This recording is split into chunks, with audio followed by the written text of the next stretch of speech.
Vamos entonces a dar inicio a la ponencia del doctor John Chuchia de la Missouri State University.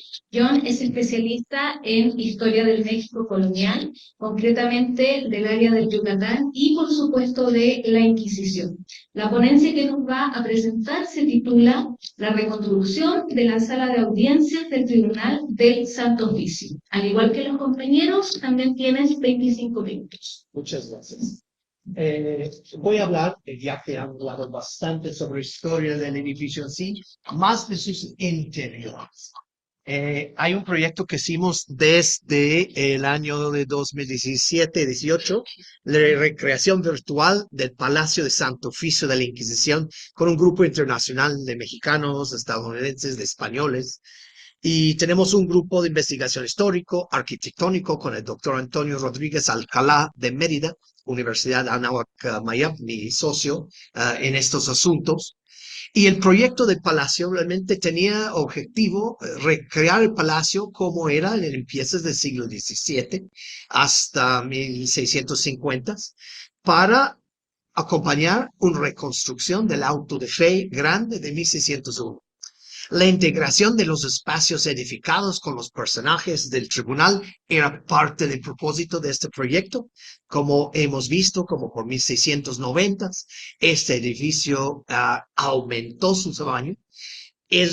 Llega a ser uno de los palacios inquisitoriales más grandes, y eso es importante de subrayar. Uno de los símbolos de poder más importante de los tribunales de Santo Oficio era siempre su sede, su palacio. Los palacios de Santo Oficio eran edificios muy suntuosos, muchos eran en las alcázares, en palacios, y muchos edificios existían antes que los tribunales los tomaran. Los tres del Nuevo Mundo tenían que ser construidos, ideados y cambiando.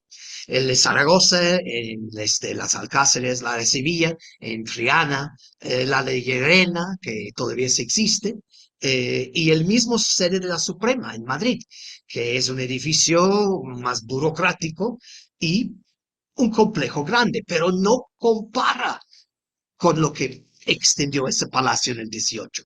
El Palacio de Inquisición en Malta, la de Barcelona, que hubo problemas de quemó igual los archivos. En los tribunales del Nuevo Mundo había la necesidad de construir nuevos palacios y gradualmente ampliar los edificios según las necesidades de cada tribunal.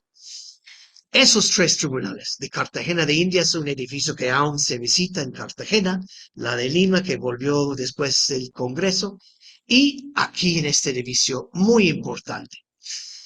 De los archivos llevamos el trabajo de investigación arquitectónico y histórico a la virtualidad. Fuentes de archivos. La burocracia inquisitorial generó grandes cantidades de documentos escritos relacionados con todos los aspectos de la existencia de los tribunales. No solo procesos, pero también cuentas tenían que ser pagadas, generaba cuentas de confiscaciones, de arreglos, reparos, todo esto. Y tenían que resolverlo y pagarlo. Pero las inquisiciones también eran entidades corporativas mundanas, luchando como todos esos organismos para hacer y ejecutar políticas de manera eficiente, mientras manteniendo adentro de un presupuesto. Importante recordar esto. Las fuentes históricas gráficas hemos visto en la presentación anterior, una de las primeras imágenes de la Plaza de Santo Domingo y lo que era el primer edificio, que era casa particular, una familia medio noble, que fue rentada a la Inquisición en 1575 y volvió hasta lo que vemos del siglo XVIII, ¿no? En el Plaza de Santo Domingo, un complejo, manzana completa y otras casas rentadas. Podemos ver que desde los 80 estaban haciendo intervenciones, encontraron un patio principal y todo, y empezaba mucho intento de estudiar la historia, Fernando de la Maza, como han dicho, y ese libro me fascina porque es la siguiente parte después de Francisco de la Maza, la continuación. En términos de documentación en los archivos, hay fuentes como inventarios de bienes y muebles de Santo Oficio desde el 16 hasta el 18.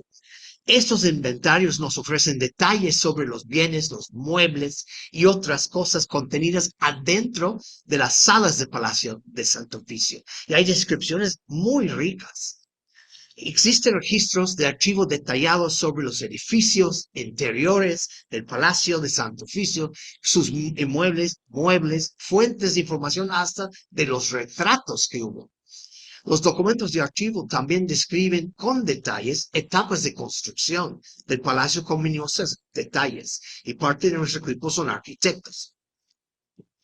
Junto con las fuentes coloniales gráficas, podemos acercarnos a las varias etapas del desarrollo del Palacio de Santo Oficio. Los archivos nos muestran los detalles de los materiales de construcción, sus etapas, y puede ver desde 1555, cuando era casa particular, hasta 1628, 1690, y hay muchos ejemplos que podemos ver cómo empezó de un casa particular a un palacio corporativo, realmente. Y este de 1628. Y, como hemos visto, la de 1680 y 90, que sí agregó parte de un tercer piso tan temprano, que estaba problemas con colapso, por eso no seguían hasta más tardía. Hasta detalles sobre los artesanos, los maestros de albañilería, maestros mayores, salen de los documentos de archivo. Cuentas y descripciones detalladas sobre edificios, muebles, hasta los recibos más mínimas cantidades con sus detalles de las obras nos permite saber y hacer una hipótesis bien documentada de las fases de construcción. Yo me interesa mucho en nuestro grupo con la época del inquisidor que ha mencionado don Alonso de Peralta Robles, el inquisidor que invirtió más tiempo, ideas y dinero en hacer realmente un palacio funcional. Fue solo con las maniobras de los criados y conexiones que yo he publicado en otro lado de Peralta, en 1604, que el tribunal pudo por fin comprar el edificio. Hasta 1604 estaban rentando.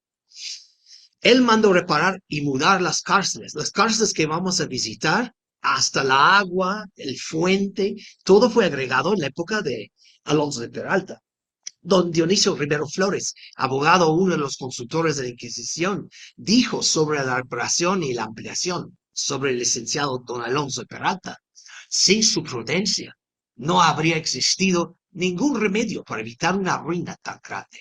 Las lluvias, inundaciones, los mismos cimientos empezaban a colapsarse, las cárceles eran fáciles de escapar, como sabemos, con Guillermo Lampard y muchos otros. Peralta construyó las nuevas prisiones secretas del tribunal y también, cito, añadió acceso al agua corriente en el palacio y sus prisiones, con las que los presos encontraron una gran ventaja y que ayudaron a garantizar la limpieza continua de los terrenos, poniendo todo en su orden. Y vamos a ver el fuente atrás, vamos a apreciarlo. Hay también un monumento que vamos a ver. Alonso de Peralta mandó traer agua, hizo fuentes en el Santo Oficio por el 8 de noviembre, hace casi 426 años. Y vamos a ver esa lápida yendo hacia las cárceles. Pero ¿cómo lo hizo? El dinero necesario para estos reparos no iba a venir ni del rey ni de otro lado más que de los inquisidores y sus corruptelas, que vamos a ver. El palacio así en peligro demandaba acción. Peralta puso a hacer finanzas creativas. ¿Ah? En una junta de 1605, Peralta consultó a todos los alarifes más importantes y les dieron su parecer.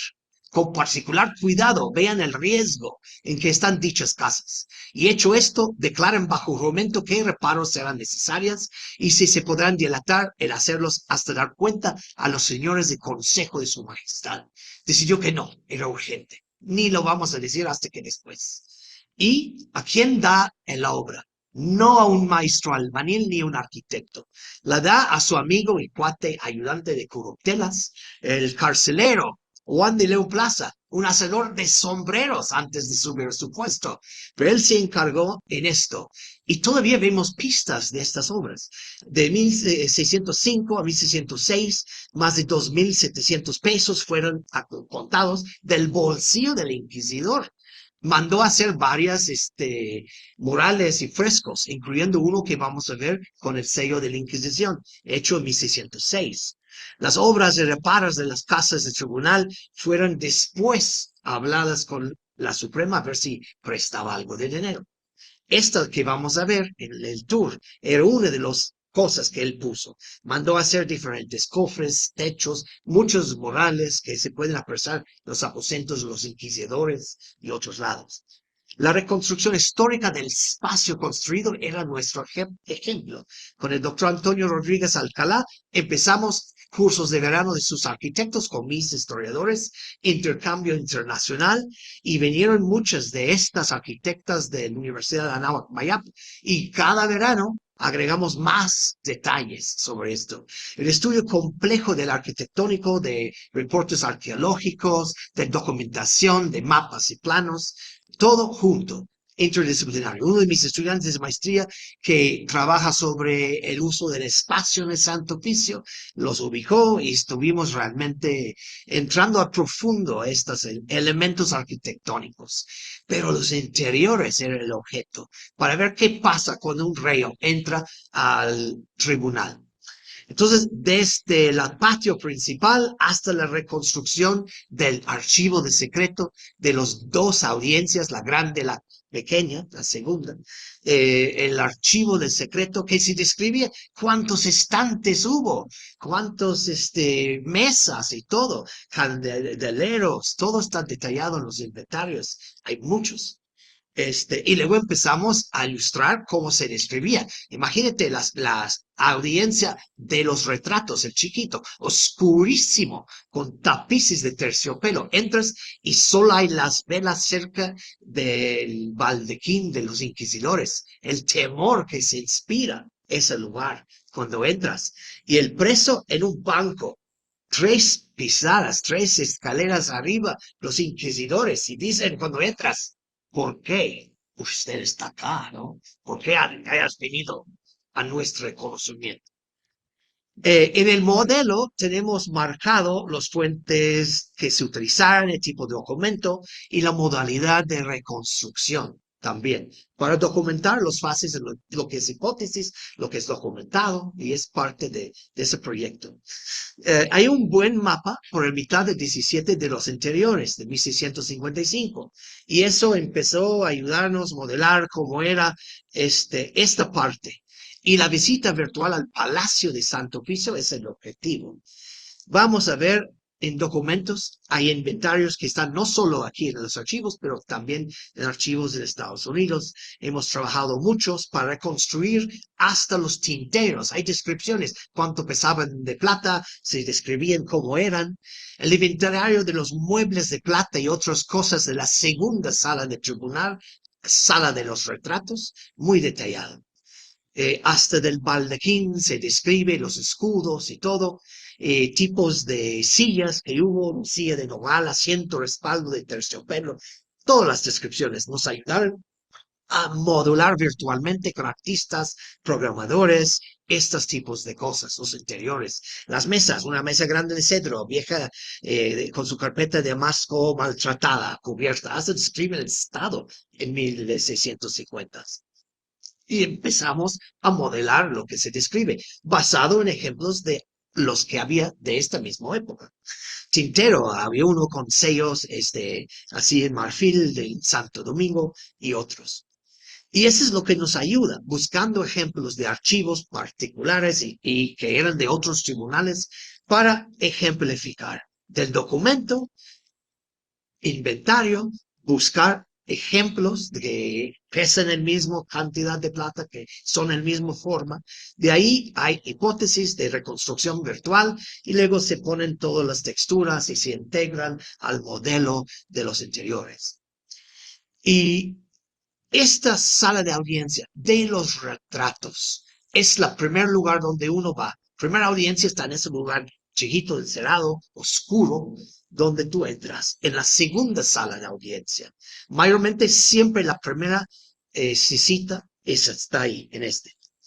La segunda sala de audiencia tenía los 12 apóstoles, retratos de inquisidores generales y otros inquisidores. Entonces imagínate, cuando entrabas, había un tipo de barandal que abría el alguacil, te llevaba a un banco, sentabas en el banco enfrente de la mesa subida de los inquisidores. Dominación de los espacios. Imagínate, retratos de inquisidores generales así viéndote con su imagen, ¿no? Eso es para inspirar temor y para que confieses rápido, ¿verdad? Que admites todo lo que tienes que hacer.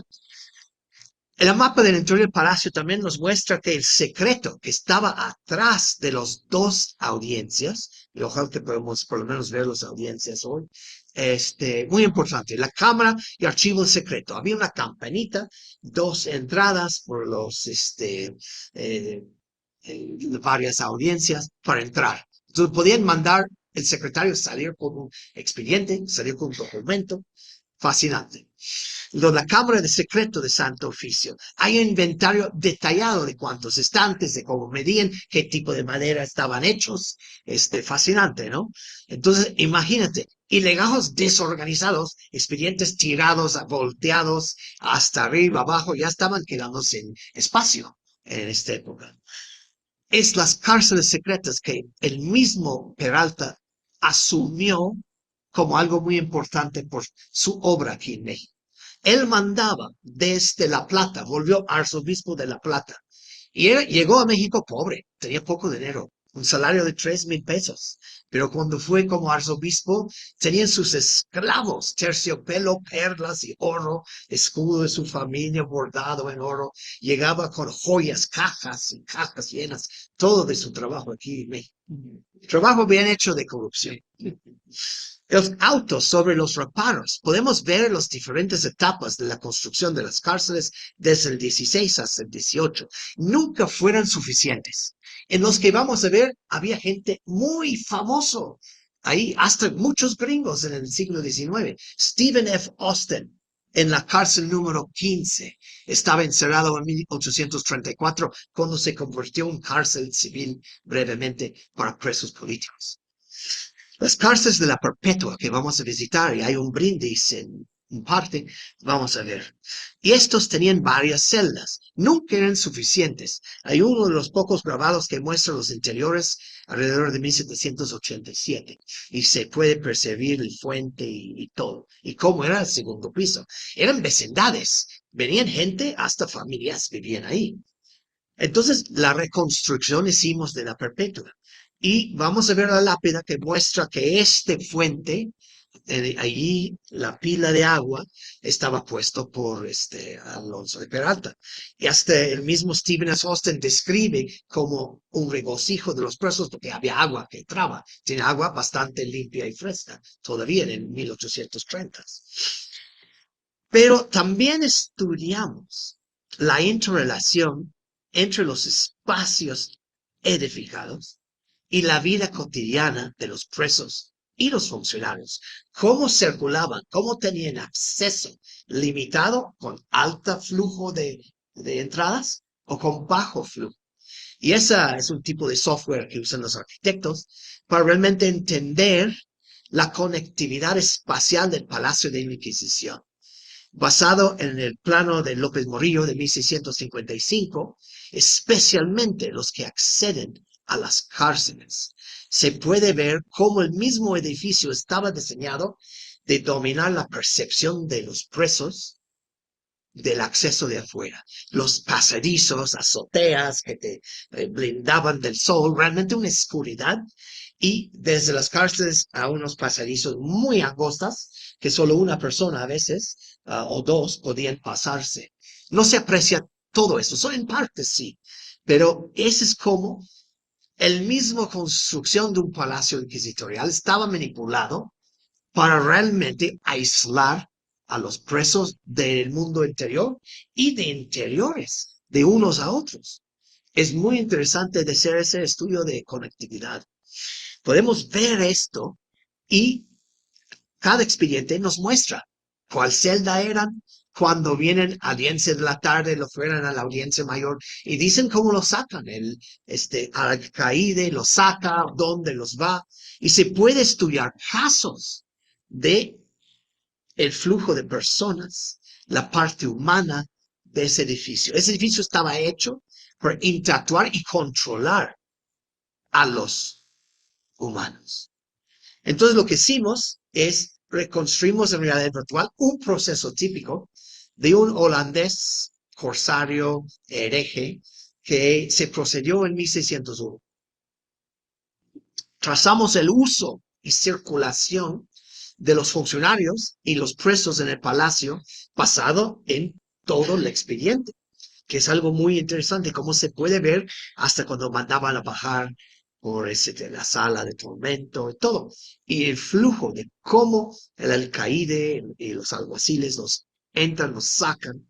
Y nunca tú puedes ver el mismo día que hay 2 o 3 presos con sus audiencias, pero esperan, sacan uno para que nunca se pasen uno a otro. No sacan otro hasta que el otro fue llegado otra vez a su cárcel. Entonces el proceso de Santo Oficio contra Guillermo Enríquez, natural de Flandes, ese es por ahora, eso pensé cuando escuché que iba a venir, muy interesante. Eso no está en México, es en la colección Conway de los manuscritos del Centro de Investigación Americana en el Gilcrease, en Tulsa, Oklahoma. Pero es un de los del auto de fe de 1601. Estamos reconstruyendo todos los casos. Entonces, transcripción, edición paleográfico, español modernizada, traducción de inglés, es una pequeña exposición en el Gilcrease que estamos por inaugurar el año que viene. Entonces, realmente vemos todo el proceso, cómo llega Guillermo Enríquez y cómo interactúa con las diferentes audiencias que tiene y cómo está llevado a vota de consulta de fe, etc. Sí, ya voy a terminar el tiempo. Arresto e encarcelamiento de Guillermo Enríquez en el palacio. Cuando él entra en el patio, lo van a llevar a la primera sala de los retratos, allá en el segundo piso, y después directamente a la perpetua. Votos de prisión, antes que él sabe que está investigado el 10 de noviembre de 1600. Arrestado el 13 de enero. Tardó mucho. En 1601. La primera audiencia, martes 16, audiencia de la tarde, lo llevaron a la sala de los retratos. La segunda audiencia, primera munición, el siguiente día. Y luego el tercera, rápido, el 18. Le dan algo raro, le dan el cuarto audiencia y tercera munición. Movimientos conectados con la primera hasta la quinta audiencia de Guillermo Enríquez con los inquisidores, donde escuchaba la acusación de fiscal Martos de Bohorques, seleccionando el doctor García de Carvajal como su abogado defensor, y donde se le notifica a los testigos anónimos que presentaron pruebas en su contra. Y luego todo esto va y viene, y puedes ver el flujo de la entrada y salida del preso. Desde el 31 de enero de 600, audiencia con la primera publicación de testigos y pruebas, audiencia con él para contestar los cargos, y luego audiencia y confesión del reo ante su abogado defensor, votos y sentencia, interrogación, que lo mandan a tormento, 16 de febrero de 1601, en la sala de audiencia grande, lo anunciaron esto. Y la audiencia sobre su notificación del tormento, después de la audiencia en la mañana, muy poco antes de las 9 de la mañana, que casi siempre se empezaban los tormentos en la mañana antes de las 10. Y baja la escalera de segundo piso a la cámara de tormentos. Ahí está atormentado, hay votos de sentencia y, como siempre, los jueces de la audiencia, que son consultores, dicen, tortúralo otra vez. Los dos siempre quieren más tortura, pero no, solo una vez. La lectura y pronunciación de su sentencia definitiva fue en el auto de fe grande del 25 de marzo de 1601, domingo.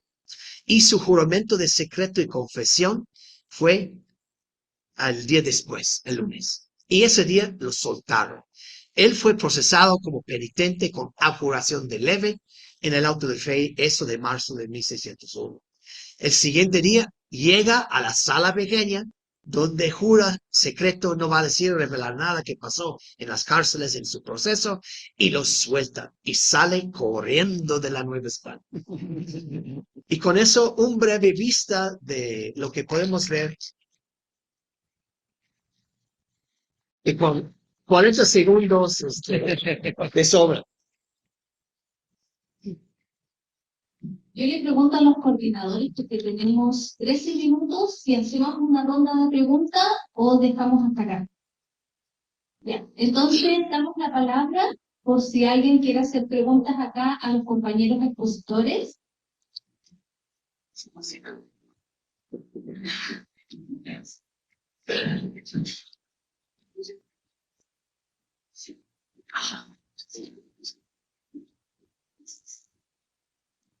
He leído algunos testimonios de procesos inquisitoriales de la AGN y en realidad me ha parecido que en algunas cárceles hay sótanos que están llenos de humedad y que de pronto los mismos reos están inmersos en esta inmundicia porque realmente era muy insalubre estar ahí y que con tan solo rasparle un poquito a la pared podrían hacer un hoyo hacia la otra celda. Entonces, yo me pregunto, estas cárceles que vamos a ver el día de hoy no se reflejan. No, de las mazmorras. Es una excelente pregunta. Actualmente, las cárceles originales eran con la pared a la calle. Por eso se podían escapar. A una docena de personas escaparon de las celdas en esta época antes de 1606 y 10. Había mucha gente y mucha gente después que escaparon porque había diferentes cárceles. Pero estas que las nuevas, muy difícil. Las que vamos a ver en pista de la perpetua es más difícil porque es losa y es subida. Estamos viendo, hay abajo, subterráneo, hay lo que se puede decir mazmorras, ¿verdad? Donde bajaban a la sala de tormento también había celdas. Dependiendo, los más horribles, mojados, que están muy húmedos, hasta había como unos centímetros de agua casi siempre en los pisos. Esos les daban a los presos pertenaces que no quieren cooperar o que son, es una manera de usar los diferentes cárceles como parte del proceso para forzar la cooperación del mismo reo. Entonces, si se resiste, lo bajan hasta estas que son húmedas, muchos morían. A mucha gente morían de enfermedades en las cárceles. Entonces, si hace un estudio completo, serán muchísimas personas que se fueron enfermando y venían visita de médica, recomendaba 2 o 3 documentos he visto que recomiendan que les suban otra celda que tiene aire, con estas que vamos a ver que tienen un pequeño, que no puedes ni salir de ahí, un pequeño ventanita, si lo puedes decir, para que entre sol. Y sí podías escuchar algo de la calle. Pero la idea de mudar la cárcel desde la perpetua de Alonso Peralta es alejarlos de contacto con el exterior, para que no puedan escuchar ni ruidos de la calle. Y esa es la Ciudad de México. Vamos ahí en el mero día más ocupado de tráfico y no oigas nada. Está muy, muy silencioso, ¿verdad? Y ese es el propósito, realmente, encerrarlos y alejarlos del mundo. Ustedes han hecho esta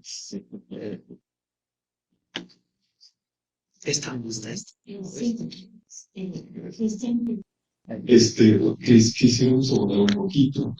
Las cárceles que tenemos hoy son las cárceles del siglo XVIII y se hacen para entender el siglo XVIII que es el científico. Por lo tanto, tienen a sus herederos. Los presos salen para que los internen el conjunto, los internen de economías, ¿no? Y en efecto, como es el autor, las cárceles estaban aisladas, como un recinto aislado anteriormente edificio, para que ellos no pudieran. Y por lo tanto, no había contacto, no hubo contacto de las nuevas cárceles del perpetuo entre la calle y los edificios contiguos.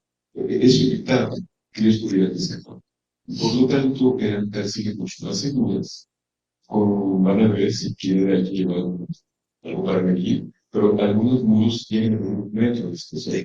Por lo tanto, pues es muy difícil labrar la piedra o labrar la piedra para poder escapar de estas nuevas cárceles, porque tenemos unas nuevas cárceles del siglo XVIII, aunque se han hecho excavaciones arqueológicas De los originales de de 17. las originales del XVII y buscando las posibles decisiones para encontrar la ubicación que pudieran haber tenido, bien fuera en este edificio que conocemos, con un predio cercano, Sí. porque es aquí siempre La estuvo calle. edificio. Sí, aquí siempre estuvo. Entonces, en alguna parte de eso. Ahora, sí. Tenemos que recordar una cosa. La Ciudad de México, entre el siglo XVI y el siglo XVIII, fue ganando terreno a los humedales que había. Es decir, ahorita en una parte de la visita, una parte del archivo que tenemos la visita, vamos a poder ver cómo en un lapso de 2 siglos, del siglo XVI al siglo XVIII, el nivel fue subiendo alrededor de 1,80 m. Entonces, cuando hablamos de la época del inquisidor Peralta y las cárceles de la perpetua o las cárceles secretas, sí se podían encontrar esto que nos platicaba el doctor, lugares muy húmedos, en algunas ocasiones con algunos centímetros, 20 o 30 centímetros con agua, donde metían de castigo. Castigo y tormento son dos cosas diferentes en la Inquisición. O sea, los castigados los metían a que se dieran una remojadita de pies o un baño de asiento si era necesario. Pero, en fin, en las actuales cárceles que vamos a visitar en este momento, no había esto. ¿Por qué? Porque las antiguas cárceles ciertamente estaban pegadas, y se cree que estaban pegadas a la calle de Venezuela, que era la calle de la Perpetua. Estas ya no, estas están, digamos, a la mitad de la manzana, a la mitad de la calle, entonces ya no era por donde se podían escapar fácilmente los reos, ¿no? Se han hecho algunas excavaciones, se hicieron excavaciones en el patio central, se descubrieron construcciones antiguas, estas excavaciones o este remozamiento que se le hizo al palacio se hizo en el año 2006, se encontraron algunas maravillas, escaleras, arcos de medio punto, pequeños, algunos patios, todo fue tapiado nuevamente, pero hablando específicamente de las cárceles, estas eran un poquito más secas, no con esto se dispensa lo lúgubre que pudo haber sido estar en ellas, pero no son las de la época de Peralta. Las de Peralta debieron haber sido terribles. ¿Sí? Y por eso lo construyeron sus nuevos. Sí. Había regaños de eso. Sí. Y se murió. Mucho. Bueno, sí, si es posible de forma muy resumida, me gustaría conocer algo más o saber algo más del estado de conservación del archivo de esta sede de la Inquisición, si no sufrió destrucción, destrozos en la época de independencia, por ejemplo, si cubre todo el periodo de la existencia de esta sede, cuál es su estado, si está, creo haber entendido que una parte se encuentra en Estados Unidos, que es su estado de dispersión, etcétera. Pero claro, muy resumido esto aquí. Es que es el más completo. El archivo realmente del Santo Oficio de un tribunal más completo. Tenemos hasta el ramo del Real Fisco. No, del siglo XVI hasta tenemos documentación del XVI hasta el entrado del XIX de Real Fisco. Muchas de las obras se sale ahí, muchos documentos, recibos, libros de algarifes, dictámenes, de todo. Y el archivo de Inquisición es bastante completo. Había por muchos años un indiferente virreinal que tenía documentos sueltos de Inquisición, ya lo han juntado y lo han enumerado, cajas de Inquisición, con la colección de Gilchrist, con la colección del Huntington, con la colección que hay en Berkeley. Si juntas todo esto, es de lo más completo que hay. Hay poco. Gabriel Torres Puga tiene un sitio de web muy importante que es los causas de fe. Tienen inventarios de las causas y son muy pocos perdidos. Son una docena, nada más. Se encuentran en el Gilcrease o en una colección privada en algún lado, pero se ha reconstruido. ¿De dónde son? Del listado de procesos y causas de fe, suspensas, terminadas, todo. Toda esa documentación existe. Aunque no está en el Archivo General de la Nación, se sabe dónde está y se puede consultar. Eso es lo que hace esa una reserva de patrimonio mundial. Es el mejor archivo en términos de preservación. De Cartagena de Indias tenemos nada más algunas cosas que llegó a la Suprema en apelación o documentos de los autos. Poco de Perú, como mi colega lo puede decir, qué difícil es trabajar lo que resta. En Chile hay mucha parte y otra parte del arzobispado, hay cosas aquí en la Universidad de Tulane, hay expedientes del archivo de Lima y hay algunas cosas de comisarios de México, pero realmente aquí es de los más, y ustedes trabajaron en ese del Gran Fisco, ¿no? No, no. Todavía no. Ah, sí.